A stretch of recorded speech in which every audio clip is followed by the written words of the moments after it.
Welcome back to the show. Today, my roommates just left, and I'm feeling honestly pretty down. Everyone's gone. I'm alone in here for like a day.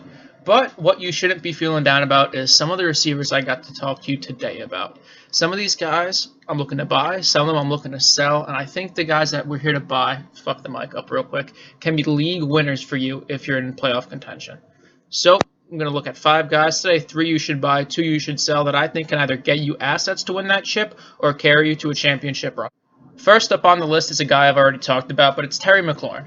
So far in half PPR, wide receiver 10, 5th in total targets in the league, and 1st in the league at playing with quarterbacks who fucking stink. He's QB proof. He's played with Dwayne Haskins, Alex Smith on like a leg and a half, Kyle Allen. It doesn't matter who this guy plays with. He's going to be good. He's going to produce.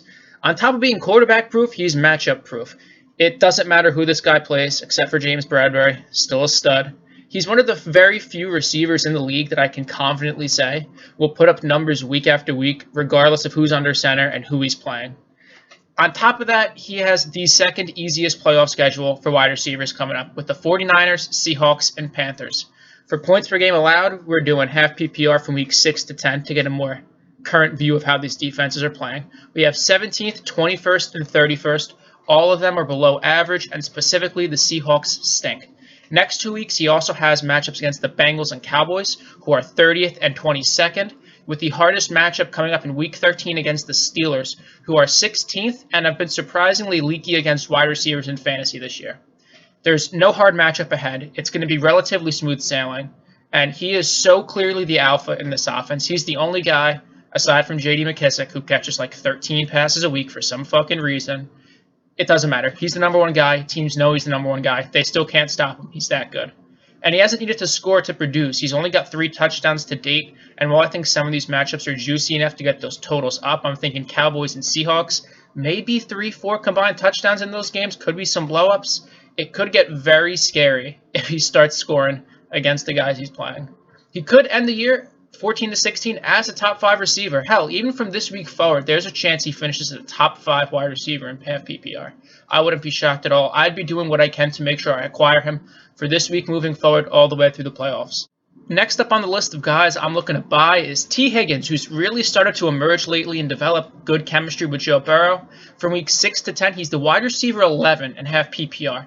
They play in a super pass-happy offense, passing at the 6th highest rate in the entire league with a clean 63%, without Mixon for God knows how long, because Zach Taylor came out, I believe yesterday, and said he doesn't want to predict if Mixon will be back this year. So prayers up for anyone who owns him like me. But all guns are firing for guys like Boyd and Higgins here.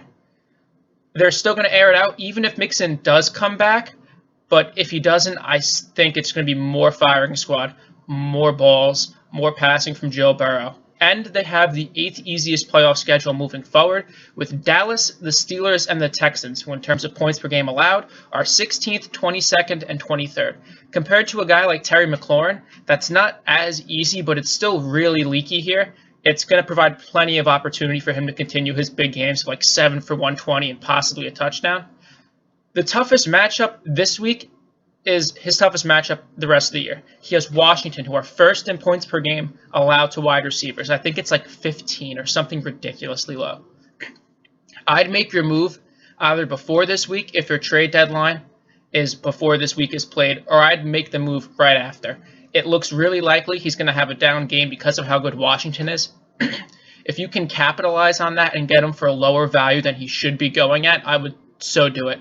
He can really provide you a high-end mid-wide receiver 2 moving forward. I doubt he finishes lower than a high-end flex for you moving forward. But if you're juiced up at receiver, he's a great flex play week in, week out.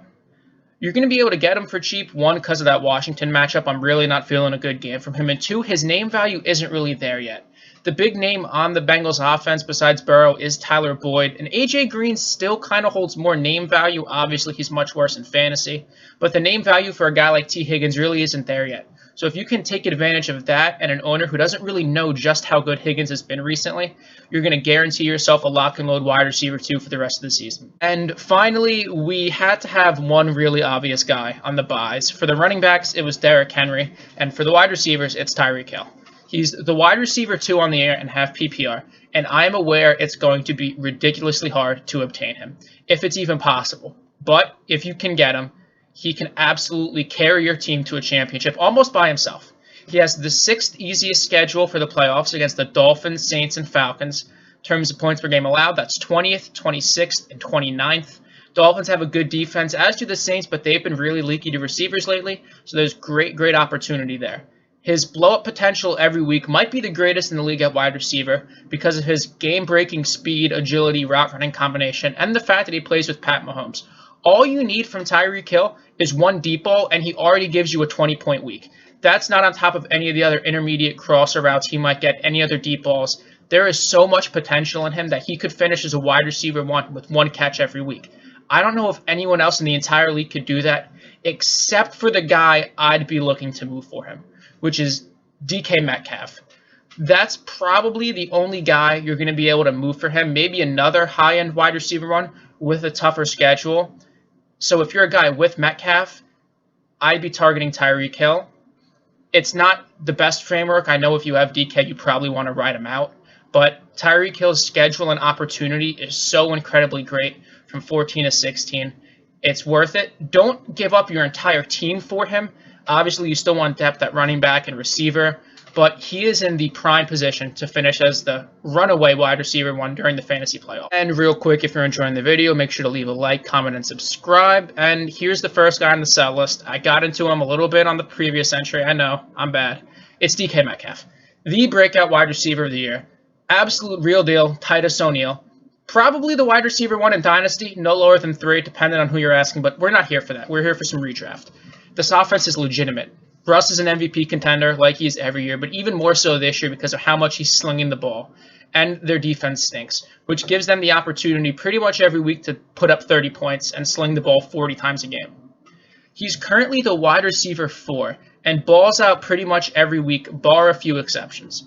Moving forward, he has an up-and-down schedule these next 2 weeks with the Giants and Philly, who are 18th and 14th in points per game allowed to receivers.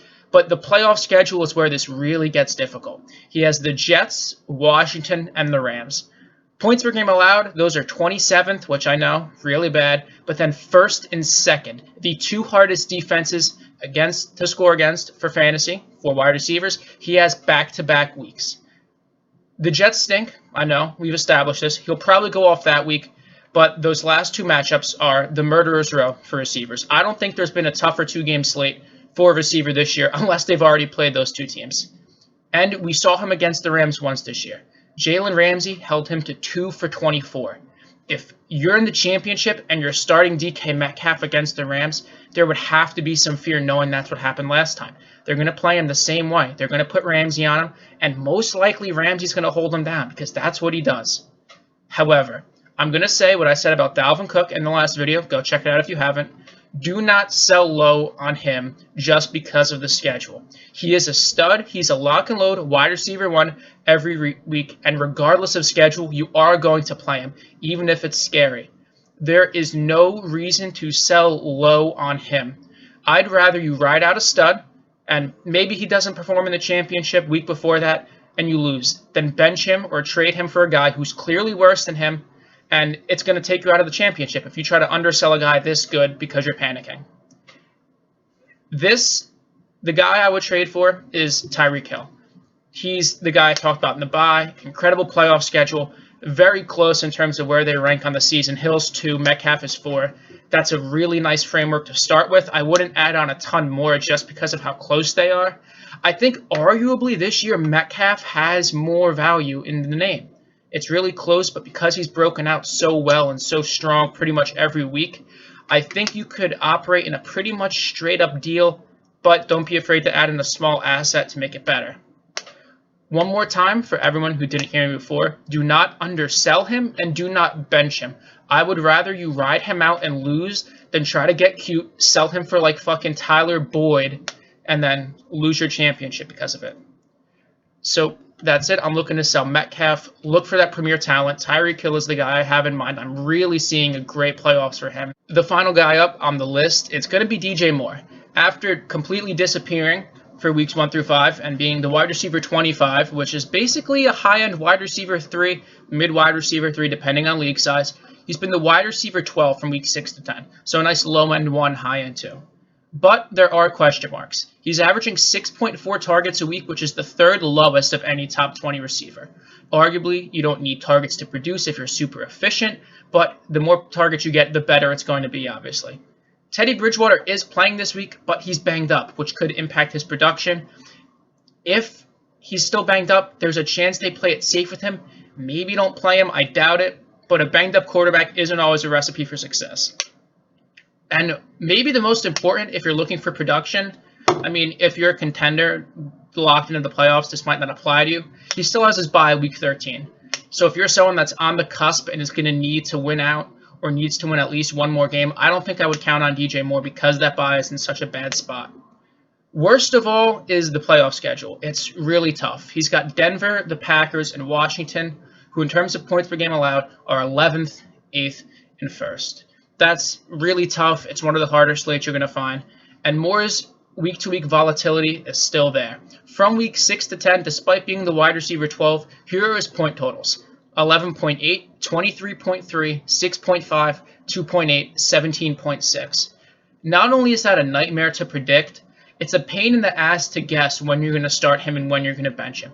If you're getting to the playoffs, getting to the championship, you don't want to have your wide receiver 2 be a guessing game on when is DJ Moore going to dud or when is DJ Moore going to blow up. Looking at the schedule, he's probably going to dud, but based on his past performances, you're probably going to find it hard to bench him. I'm doing what I can to move him for another receiver 2, low-end 1. You can sell off the fact that he's been really productive the past 5 weeks, maybe catch someone slipping on the playoff schedule in the 2 duds in weeks 8 and 9, I believe. And yeah, I'm looking to move DJ Moore.